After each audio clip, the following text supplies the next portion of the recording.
Had a really nice and productive and enjoyable day today with our lovely, wonderful friend Juan. We work together most of the days of the week, most of the days of the year. Even in the winter, we find ways to keep moving forward. And today, amongst some other things, what we did was chip away at developing some swales on contour on the pile of soil that was excavated from our neighbor's pond. So I'll link here to that video. This is part of our neighbor's lawn to food forest conversion project. And so the pond is nice and icy and asleep for now. And so at some point we plan to build a sauna back in there. And we'll talk about that as we do it.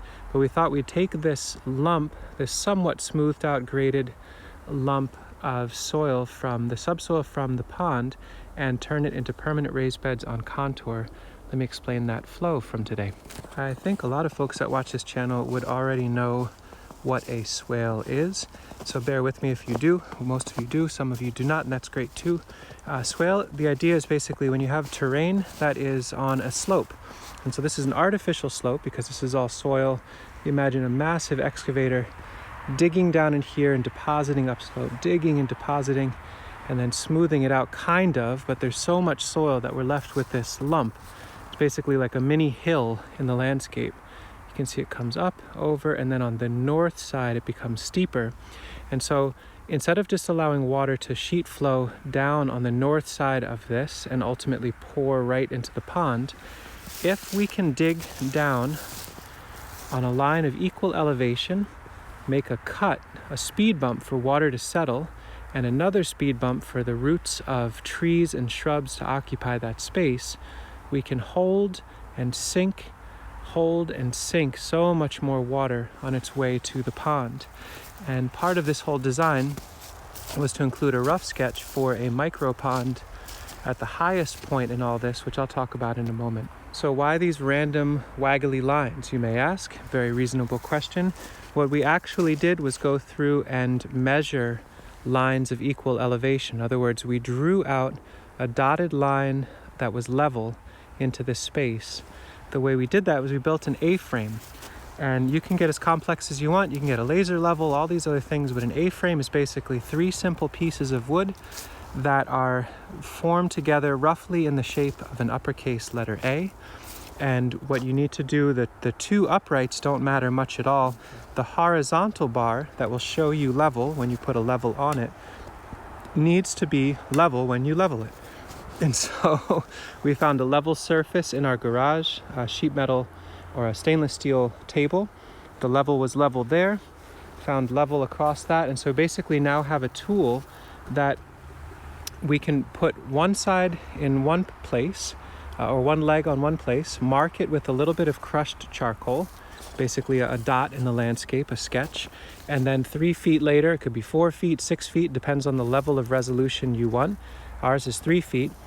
The other leg was moved upslope or downslope until it found level. And then we put a little bit of charcoal, move them over, do it over and over and over again. That gives us a dotted line of an accurate marking of level.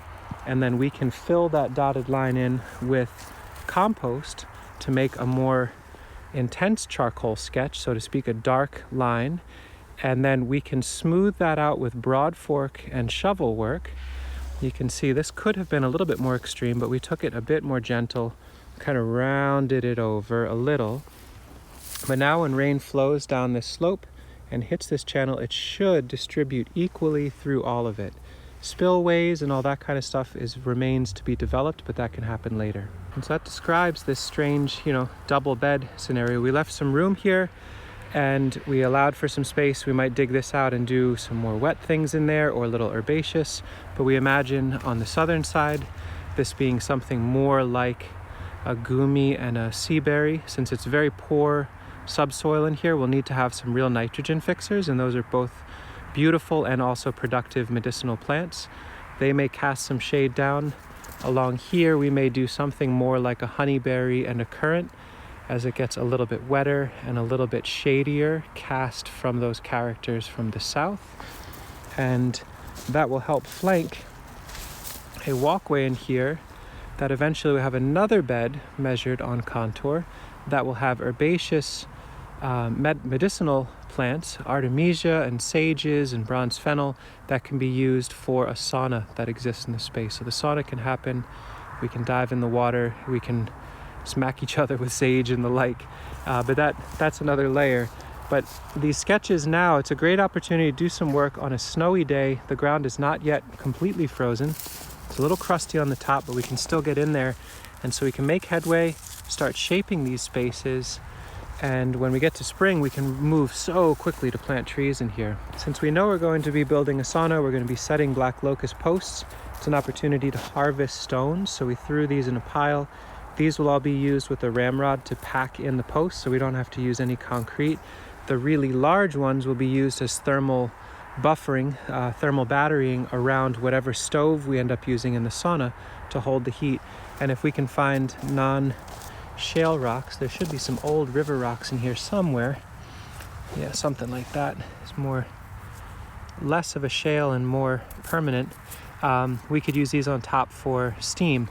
So always something to harvest when you do projects like this. And the idea here is this is the high point of this pile, and we were talking with our neighbor, and he was really excited with the idea. What would it be like to have a mini pond that's up on the top of the hill of the big pond?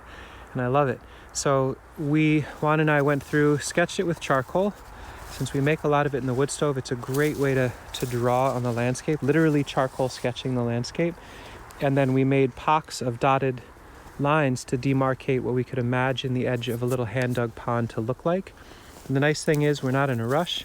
Each shovelful can come out of a hole, walk a short commute, and be put somewhere which is now very, very meaningful. These very deep raised beds on contour, decompacted with charcoal and compost mixed through them, and tons of water holding right there. And the thought would be, once this is all developed, this is treed out, we'll use this PEX line, simple hose, we'll bury it a bit, and use a solar panel and a very tiny pump. Any day that's sunny, we'll lift water the 9 or so feet up into a cistern that's hidden in the shade there. So we have gravity irrigation for the rest of this whole system, and the overflow from that can come to this pond, keep that topped up, and then we can do rice and watercress, flowing water crops, to then fill the swales, irrigate the trees, and return to the pond. It's a mouthful, but it'll be a lot of fun. We'll share notes as we go for sure. So for less than $1 in screws and random wood and a level we already had and a couple rubber bands to hold it on, we had a tool that let us measure very, very accurately on this slope perfectly level lines of elevation. And with hand tools and a few hours on a really crisp, cold, beautiful day, we were able to do the first deep, rough sketches of permanent beds on this little slope of fill, and even sketch out where a pond can go. So it's kind of neat, even in cold climates, on days where you'd think there's nothing going on, you might be surprised how long it takes for the ground to truly freeze enough to box you out of making headway on some long-term projects. So let us know if there's some questions you have about what the heck is going on here, what are these swales, can we explain more?